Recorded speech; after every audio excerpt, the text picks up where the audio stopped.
Hi everybody, welcome back to our channel. It's Marsha here today. I am actually going to do a bedroom tour for you guys. Little inspiration from town. She rocked it the other week, and so we thought that we'd add my version bedroom tour today. So first of all, just want to say thank you for watching our videos, liking our channel, and I hope we will earn your subscription to our channel. So we're gonna get started today. This is my bedroom, and I've always had some plants in here. Wouldn't you know, since Tam and I started doing this, there's a few more, but that's okay. There's always room for more plants. So we're gonna get started over here on my side. This is kind of my new ones that I haven't found real homes for them yet, but it's a good start for them. So over here, I got this one in town. I love this guy. Look at those dots on him. He's called a polka dot begonia, and he's new to me. And so I'm going to be very careful with him. I find a lot of begonias are really sensitive almost. Their leaves are sensitive to too much light, but they need bright light too. So we'll see how this guy does. He's really healthy. I picked this guy up from Thistle and Sage in Brooks. A really nice little plant store that we have. So I'm pretty excited because he's got some new growth coming in, and so we'll see what happens with that guy there.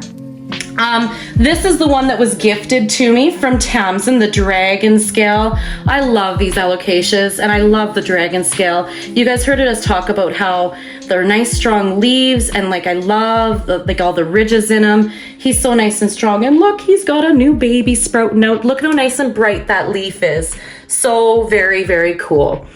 Over here, I have a rubber plant here. He is a burgundy one. I'm actually looking forward to seeing how big he can get. I really love how dark he is, and he's that burgundy color in the stems and on the back. Again, I like the nice shine on his leaves and how strong he is too. So he's really, really cool. And then I also picked up this guy the other day. He's actually a dragon tail philodendron, and he's really cool.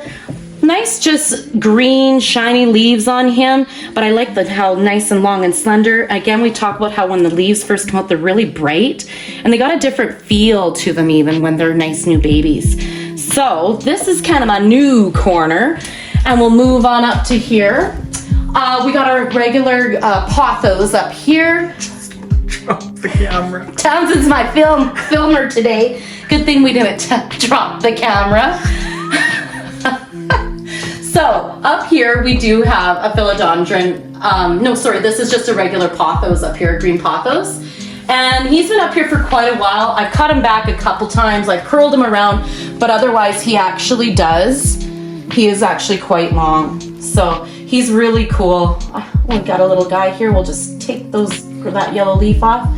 But because this does open, my husband's side of the bed, he's not so gentle with my plants like I would be, so I keep him up here, and he just kind of works around like that. This is one of our baby German ivies up here. You guys have heard us talk about those ivy plants before. He's nice and healthy, just a little guy just getting started. I'm excited to see him start growing and hopefully start vining down there too. Down here, this was a Mother's Day gift for me this year. This is a Satin Pothos. I love the pot it is in. This is a purchase that my husband and kids got. I think it was from Thistle and Sage in town. Beautiful pots you can find in there. And again, this little Satin Pothos is awesome. I love the colors on them. The camera probably doesn't do it justice of, like, they're almost a gray color in there. Yeah, I guess you can see that gray color in them. Different cool leaves on him. He's really awesome. And then of course right in the middle we have one of my Bonnie spider plants. He's been around for quite a while and looking like we might have to repot him pretty soon, because I can tell by just how tight it is. Even when I'm watering him, you can feel and see, like I've talked about before, I've always find that the spider plants, it's like they push themselves out of the pots when they start getting root bound. So he's going to be one that I'm probably going to pot into a different, bigger pot sometime this summer. So I'm going to walk around this way because I've got another table over here. So over here, I have a couple different things. This guy here is a ficus. Tam is the one who knows the names of all these guys pretty good. So she'll put the name of him actually there for us. He's really cool. I wish you guys could understand. It's almost like a velvety touch to him. And again, I'm a person who, I talk to my plants, I touch my plants when I come by. It's kind of how I check them. So having one like this who, it looks like it's just one of your regular general green leaves, but however, he's so nice and like soft, little fuzzies on him. It's really cool. We got a regular green Philodendron right here, heart-shaped, really pretty little plant. He's doing really well over here, starting to get some new growths coming, so I'm excited for him. One of my spider babies growing here, just our green, non-variegated spider here. And then this guy is a Caladium. He is one of those plants too they're really, I feel like, sensitive leaves. When I first got him a while ago, he came to me with really full, big leaves. And I was really scared at first because soon after having him a couple weeks, he kind of started drooping those big, beautiful, light leaves. And then, but then all these new guys came out. And if you can see, I got another new baby coming in here. So I'm really excited because these are beautiful. I think it's the light colors that I really like to see. Those light greens and then that white in there. It's just a really, really cool plant. And then of course we talked about our blue star ferns before here too. And so I've got one of these guys here. I also use the bottom shelf over here. So down here is another rubber tree plant. This guy is called actually there's a tag here. What is he? Ruby. A ruby. Tamsin's really good at remembering all the names. I basically know if it's a rubber plant, a spider plant, a snake plant, philodendron, pothos, such and such. Tam has got us really good at getting to know all the real names. So I also have another Alocasia here, and look at another one with a new growth. This is the black velvet one. Again, really cool feeling on his leaves. Really, really cool. And then this one is the pink princess philodendron. I'll lift this one up for us actually. So anybody knows anything about these pink princesses, they're beautiful, beautiful plants. But FYI, they will not stay pink as they mature. They will get darker as they get to be older plants. But when you do have those pink variations in the leaves, they are really cool to see. But it's still a beautiful plant, right, regardless of whether it's pink or not. So that's where he is and happy down there for now. So over here, we have what I call like my snake plant corner. We got quite a few different ones here. The bird's nest, this one's a moonshine. These guys are like what you'll see, your common ones. And otherwise, people have probably heard them called mother-in-law tongues too, which is kind of interesting name. Some of these are very interesting names as it is anyway. So Tam will label all the different kinds of snake plant names that are there for you. This is one of my oldest plants though. He came to me, this guy, quite a few years ago. He's been in the same pot actually for probably about 4 years, and he's just continues to get more babies coming out. And as you can see, has become really good friends with my pothos here, my marble pothos that I have here.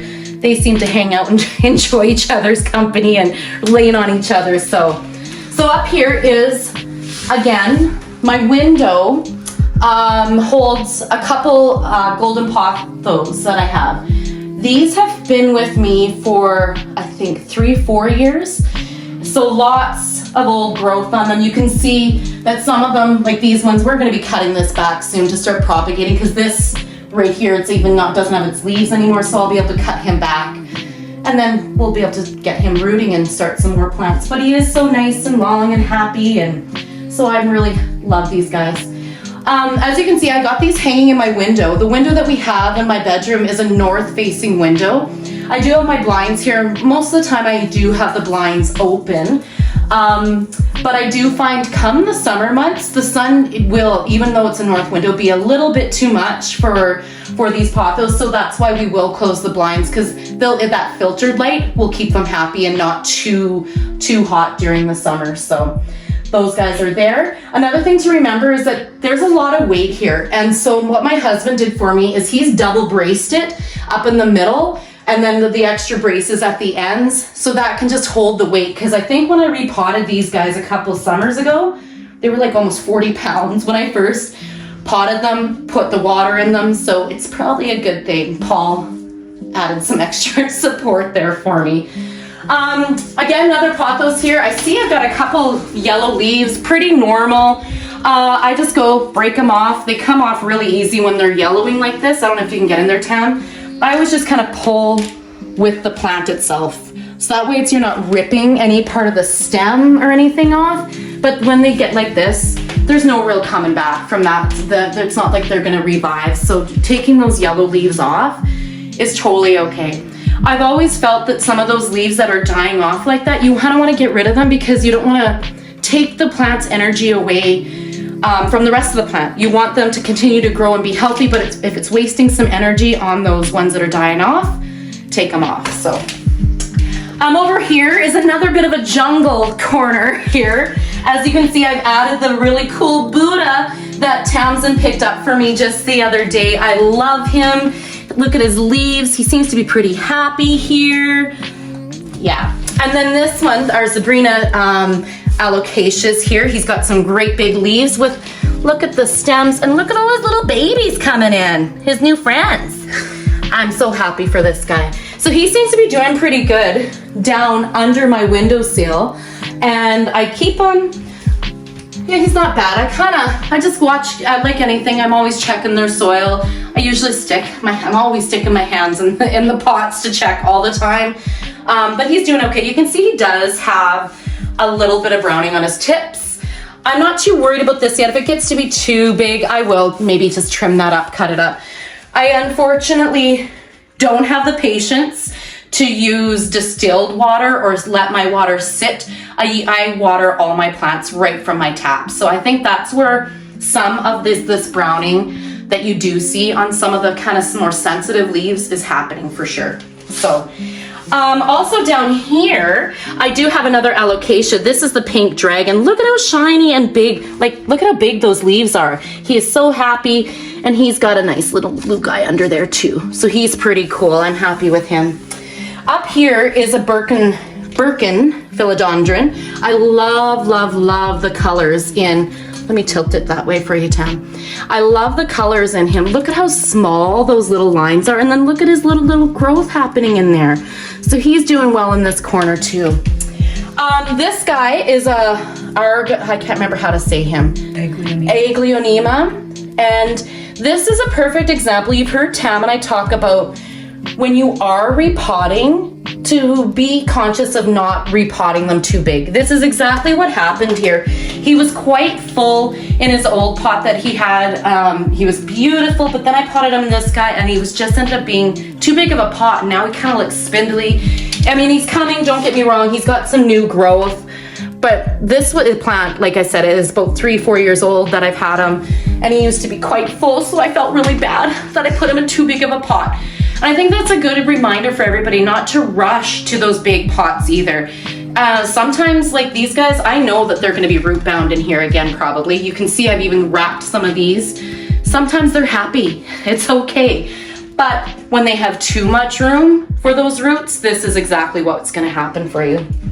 Like this. So always remember, not too big of a pot. This guy here is a peace lily. I was given him a few years back from a co-worker. He is dramatic. He lets me know when he needs some water. He'll droop and be sad, and I think, oh goodness, here we go again. But as soon as he gets his water, he'll perk right up. So he blooms a couple times a year, really cool white blooms on him, and he's pretty happy sitting in the corner. He's always has new leaves and new growth coming in, so he's pretty happy too. Up here I've got just a baby, just a smaller butterfly Syngonium there, one of the arrowheads. So he's just chilling out there. I've got a non-variegated spider plant here again, just the green with the non-variegations. And then we worked our way around to, you guys know about this plant. This is my mother of thousands. I'm keeping him kind of close to me on purpose because he's new to me. He was on my wish list for so long. So he's right above me, and she's doing well. He, she, you know, mother of thousands. I guess we better call her a she.